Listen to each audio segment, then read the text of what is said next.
Hi, everyone, and welcome to another special Democratic National Convention edition of Newsmakers. I'm Jerry Roberts. It is Thursday, August 22nd, and we're continuing our week-long series of interviews with those who are in Chicago at the convention. And this morning, I'm very pleased to welcome in our friend and representative, Supervisor Laura Capps, who is, when you're there and you're capacity as head of the Kennedy Clinton Alumni Association or something? Exactly. Proud Democrat.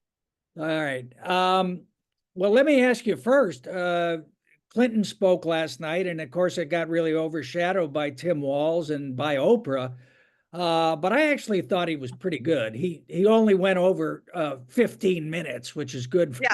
good for him. And he's obviously lost a few feet off the fastball, but he was very good. And I thought in saying to Democrats, yeah, everybody's happy now, but don't get overconfident about this thing. Yeah.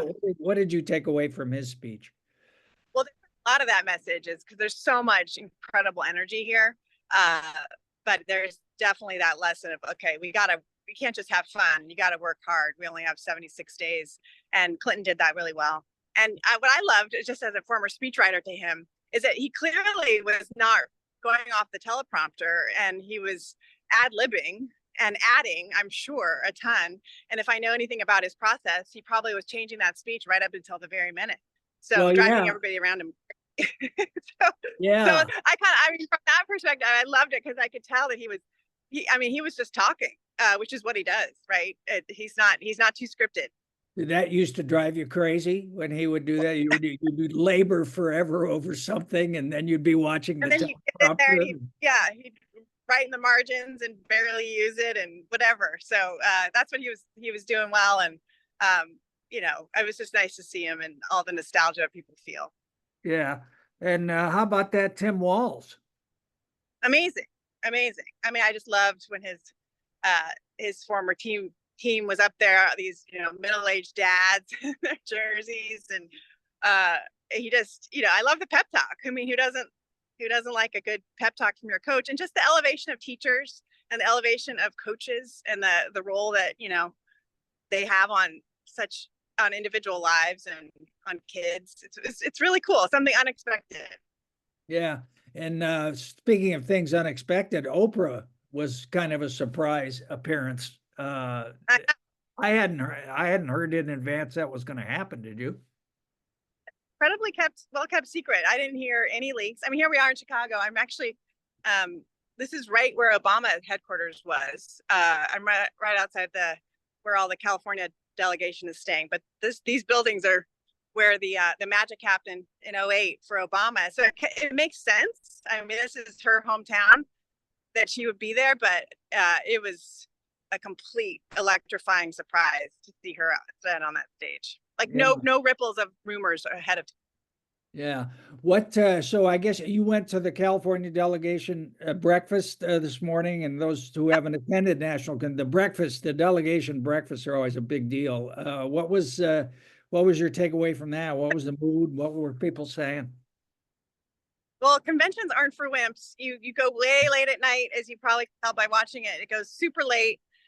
It takes forever to get anywhere. There's all these parties, and then the breakfast for the delegates start bright and early. And we heard from Maxine Waters this morning, Dolores Huerta. We heard from Democratic National Chairman Jamie Harrison, all the greats, Hilda Solis from LA. So it's just a way to kind of get the delegation and all these people that have worked hard and got elected to be a delegate to be here to keep them pumped up. But that's really, back to the original point of our conversation. Staying pumped up for the next 76 days is the meta message here. Yeah. And was Governor Newsom still there? Is he long gone? I think he's still here. He's certainly front and center on the floor. I didn't see him this morning, but yeah.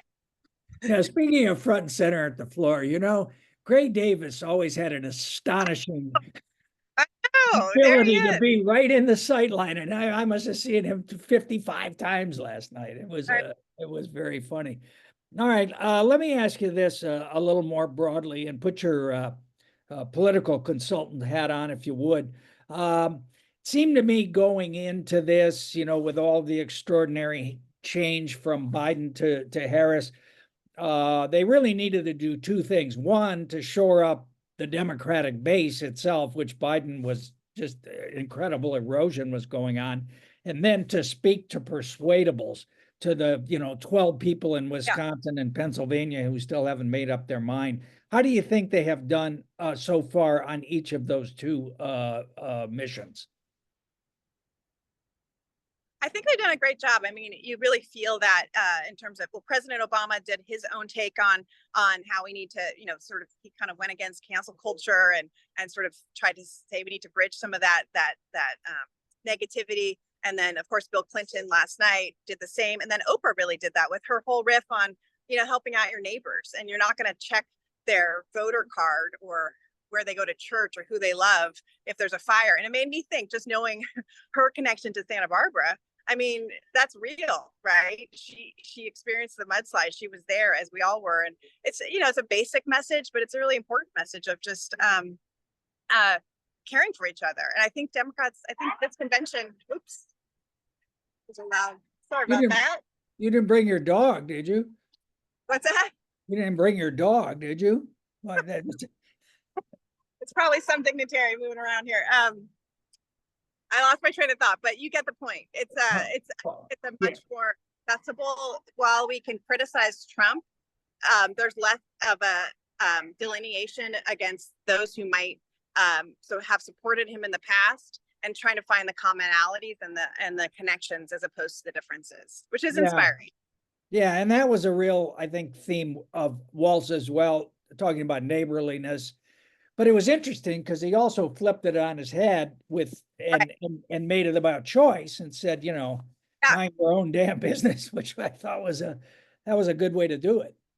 I mean, I think that turn of phrase as the new golden rule is just brilliant when it comes to all of these social fights that we're having, and these radioactive topics like trans and all these issues that have been polarizing. It's like, if just to go back to this Midwestern phrase of mind your own damn business, I think it's powerful, and there's a reason why it's connecting. Yeah. The other thing I thought was very notable about Oprah's speech was that she identified herself directly as an independent. Yes. And she spoke directly to the camera and said, independents and undecideds, I'm talking to you. So what about the childless cat lady? And the cat, yeah, don't forget to rescue the cat. That was although I think she has dogs, but still, same point. So she really was talking to those people who are still persuadable. And again, has there been enough, I guess, people's number one concern remains the economy. Have you heard enough about those kinds of issues? And it's kind of hard for Harris to separate herself from Biden on the economy, which is going to be a tricky thing tonight. But do you think that the Democrats have talked enough about that kind of bread and butter issue? Yeah, I think they can do more of that, and hopefully she will tonight. I mean, the other kind of themes of the week have been on freedom and reproductive choice and things like that. But I think they can double down a bit more on the economy. I did hear a clip from Walz's speech that played on the radio this morning that did, said, hey, take this for your undecided friends and family. Kamala Harris will lower taxes for the middle class, full stop. So, but I think we'll hear more of the economy tonight, or I hope so at least. Yeah. And with your advanced person hat on, the other thing that's been weird, to use a popular word, it's like all the main speakers they've pushed out of primetime on the East Coast, which makes me believe that the new theory is nobody's going to watch the speeches anyway. It's all going to be clips on social media, so it doesn't really matter when people talk. Yeah, that's probably true. I think it's also a combination of the fact that this convention was replanned 3 weeks ago. So maybe some people that were asked to be on the original docket, they had to add. I mean, if you think about how the shifting that's happened and the fact that it's gone as smoothly as it has is pretty remarkable from a staff perspective. So I don't know. It does feel jammed. I mean, the fact that James Taylor didn't get to perform is pretty remarkable. There goes the boomer vote. I can tell you that. Yeah, no, you're right. It is. Yeah, It's kind of, I mean, a lot of, what they had planned for Biden, including Biden's speech, which sounded more like an acceptance speech than a handoff speech. But, Yeah. they had I a layer stuff on it. The ones that are short, as a former speechwriter, I'm such a fan of short speeches. Pelosi, I believe, was 16 minutes straight. Secretary Clinton, I thought, was the best that night, and she was short and crisp and to the point, and just seemed to like levitate in there. So we'll see how long. I mean, certainly Vice President Harris can go as long as she wants tonight, and you won't be able to hear a pin drop, but we'll see what she does. Yeah, well, you and I both know that in the end, I mean, we generate 87 gazillion words about conventions, but all anybody really remembers is what the nominee says on the last night. If you were advising her, what would be some of the recommendations you would make to her about what she needs to accomplish and how she should accomplish it tonight? Well, I think still we don't really. I mean, we in California have a preview, but people don't really know her, and they haven't necessarily been tuning into all of these rallies that she's done with 15,000 people, and they've just seen enough. So as much as it might seem intuitive, she still needs to introduce herself tonight, because we don't. The average, certainly an undecided voter probably doesn't really know that much, and so still doing some of the same biography that you've seen all week, for her to just give her basic straight message of being a prosecutor, I think is the way to go. And I think she'll rise to the moment. I mean, if she has been that good in front of 15,000 people, I think this crowd of 50,000, and we are just all like, like at a rock concert, basically. I think she'll do even better.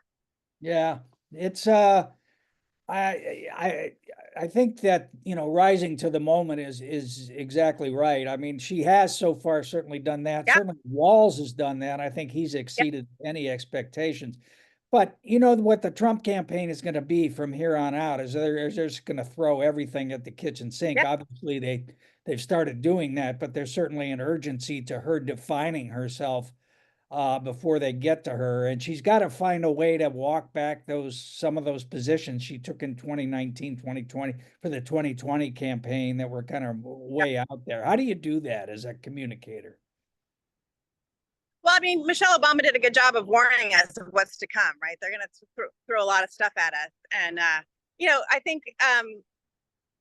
I don't know how much we'll get into it. Certainly maybe at the debates, but certainly tonight, she's just going to do the high points. And then in the days to come, we'll see what they throw. If it's substantive, I'll actually be sort of surprised. I think it's going to be more personality driven at her. And those, I think she's proven even in these short few weeks to weather them pretty well. I mean, when he questioned her race, she just kind of dismissed it with a scoff. I think that's been a good strategy, and I imagine the attacks will be more personal, less substantive coming forward. Yeah. All right. Well, I'm going to let you go, but the one question, I mean, you do agree, do you not, with your former boss, President Clinton, that there is a danger of overconfidence here, particularly, I think, with young people who have not necessarily been through this before? I mean, the last convention I was at, because we didn't have one in 2020 in person, was 2016. So talk about a brutal reminder of overconfidence in Philadelphia with Hillary Clinton. I mean, we were all walking around thinking this thing's in the bag. So that's all you need to remind yourself.